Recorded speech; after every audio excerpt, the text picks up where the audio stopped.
Happy June 9th, 2020. My name is Christopher Saunders, and this is the Connecticut Sports Talent Show, where we talk all things talents in Connecticut.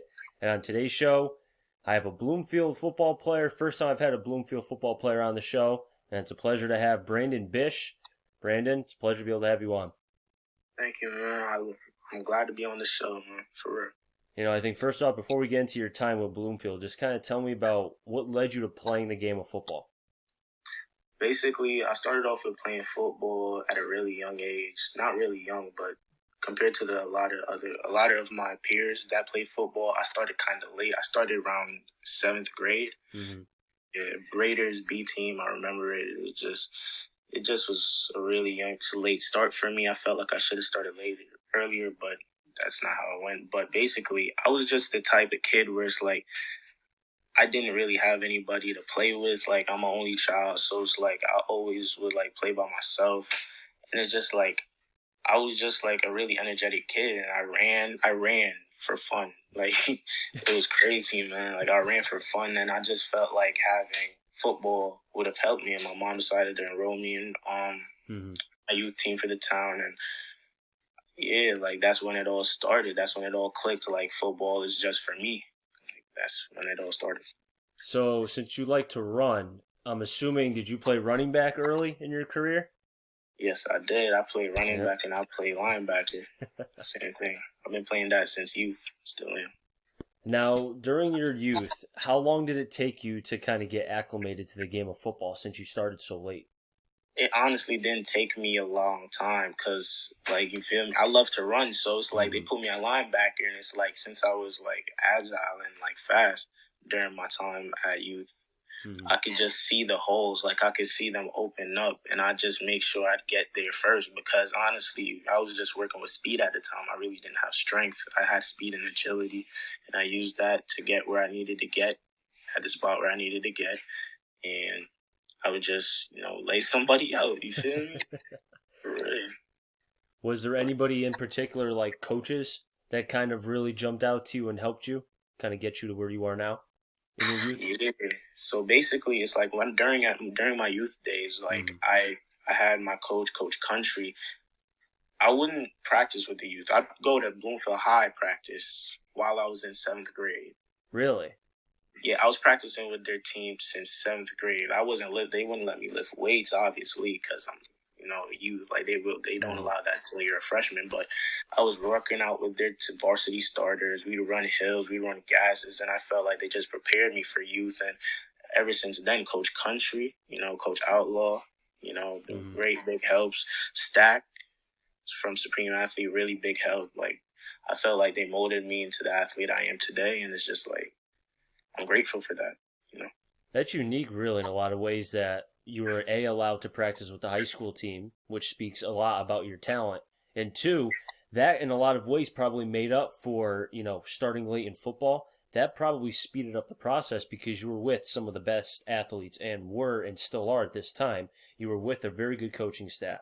You had basically all the ingredients to make a perfect dinner. You just had to make sure you did your job. Applied pressure, and I made sure I applied that pressure. Like, most definitely, I had a lot standing up to my name, knowing that I was practicing with the high school at a young age, and like a lot of people expected a lot from me, and I made sure I tried to deliver my best. I tried to deliver 125%, most definitely. Your first game of varsity, how nervous were you? I was not nervous at all. There was no fear in my heart. I knew that when that good and well that I was gonna apply pressure. I knew that I had a lot standing up to me, and I refused to let anybody that believes in me down. And I just felt like I just had a debt to owe to the people that helped me get to where I am. So I had to make sure I did what I had to do. And that my first varsity game, I had 3 sacks. So at the end, and they moved me to DN, and I was just like, I feel like I did well that game. Have you always played with, passion, motor? Because I've watched your huddle tape, and it really seems like once you see target, hit target, and there's nothing that's going to stop you. Most definitely. Honestly, I've always had that passion.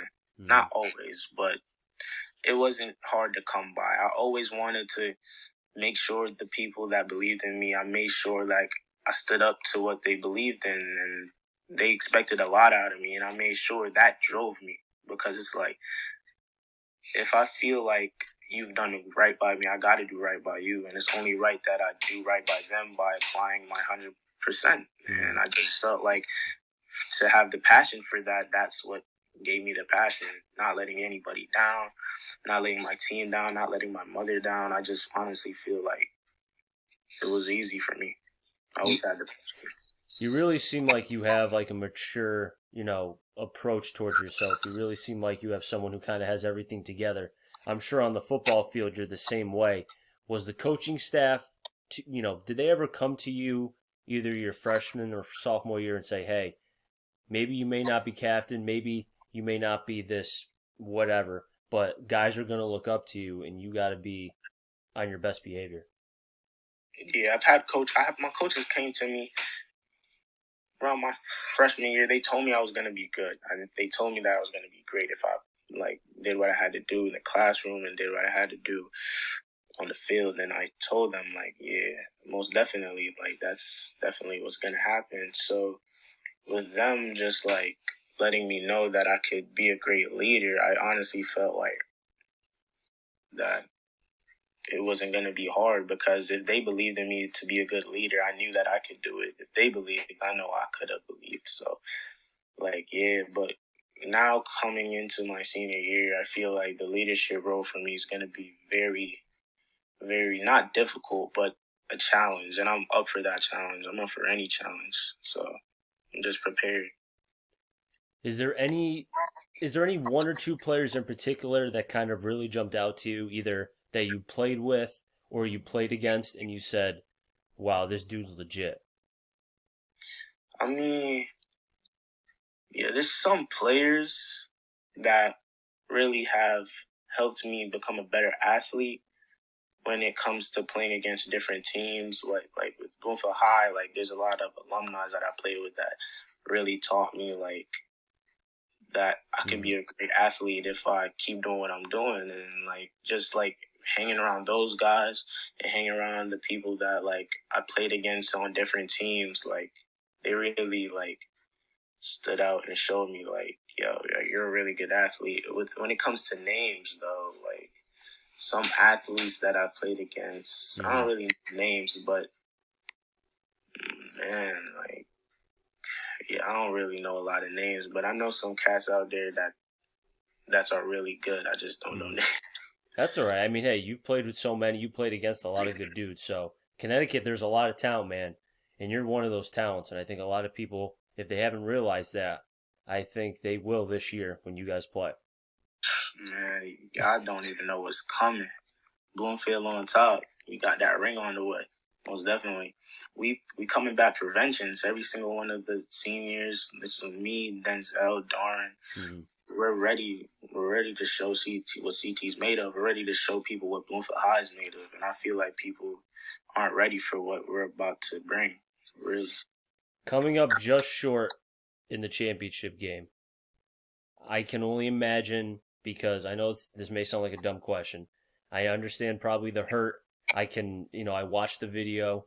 I could see the sadness on all of your faces. But at the same time, you do return back a lot of talented young players. You mentioned some of them. And maybe looking at it in a glass half full, it was supposed to happen for a reason. Maybe it was not your time yet. Maybe this is the year because you guys are more hungry than ever. More hungry than we ever been. That's for real. Coming short of the championship game, I tore my ACL, as you might know. And everybody's mindset wasn't really in the game. I feel like we could have been a little more hungry. We were all starving. You feel me? It's we all wanted a ring. We all wanted to get a hit. We all wanted to make it to the quarterback first. We all wanted to catch that pass. We all wanted to do something that would have benefited us winning that game. But I just felt in order to do that, you just have to have the right mindset. And they wanted it, but they didn't have the right mindset in order to go get it. And I just felt that making us a little short, it kind of made us fall off, man. Yeah. I could tell by the tone of your voice, it still affects you, man, and rightly so, man. It's a championship game. It's you get a ring that forever lasts a lifetime. The banner, everything. For real, man. It just affected me because it's like making my way up from my freshman year to now. It's like I've been through a lot of difficult challenges, and it's just like I felt like me getting injured was like failing. I felt like I let a lot of people down after I sustained that injury, and it's just like every day I wake up, I know like there's not one day that goes by that I tell myself what would happen if I never tore my ACL. Like I honestly feel and I believe that we would have won that championship game. Mm-hmm. Yeah, man. I mean, again, I go back to what I said earlier. Everything happened, for a reason. There was a reason for it. Hard to say what it could be now, what the reason for it now is. Down the road, I'm sure you'll get those answers. Most likely. But I'm gonna get a lot of answers this senior year because people got to pay for sure. I like that attitude, man. You're out with a plan. You have your NFL hit list as far as accomplished goals. Do this, do that, do another, man. That's good. That's really good. Yes, sir. Brandon, I really do appreciate you coming on. One more question, for you before I let you go. What is your vision? I mean, I already know. We basically talked about the vision for what it is for 2020, but just reiterate it one more time. Basically, this year, have all A's, make high honors each quarter. Help my mom around the house when it comes to football, though. Make sure I'm the best leader I could be. Make sure I'm there for any of my peers when it comes to them being in the classroom. Make sure to have a helping hand, like as much as like I could do, as much as I could possibly do for my team, for my coaches. I'm gonna be the best leader Bloomfield High has ever had, and I honestly feel like our defense this year is going to be number one best in the state. I honestly have the mindset that we're going to be number one in the state this year, that we're going to win a ring. And that's what's going to happen because I will not stop. I'll put my blood, sweat, and tears into this game, and I will stop breathing for this game. You feel me? So it's just like, I'm going to make sure I got to do what I got to do. And me knowing that I have that mindset and that I will never quit, I honestly feel like it's going to be a really good season. The vision is there, most definitely, because if I see somebody that's, better than me, my mindset is just to be better than them. Like, I'm always going to tell myself I'm better than you because I will always work harder than you. And that's all I need. 2020, 2021, man. Y'all know what's coming. I believe it, buddy. I wish you nothing but the best of luck, and, you're welcome to come back on anytime, man. Thank you, sir. That'll wrap things up here in the Connecticut Sports Talent Show. So as always, stay safe and enjoy the rest of your day, everybody.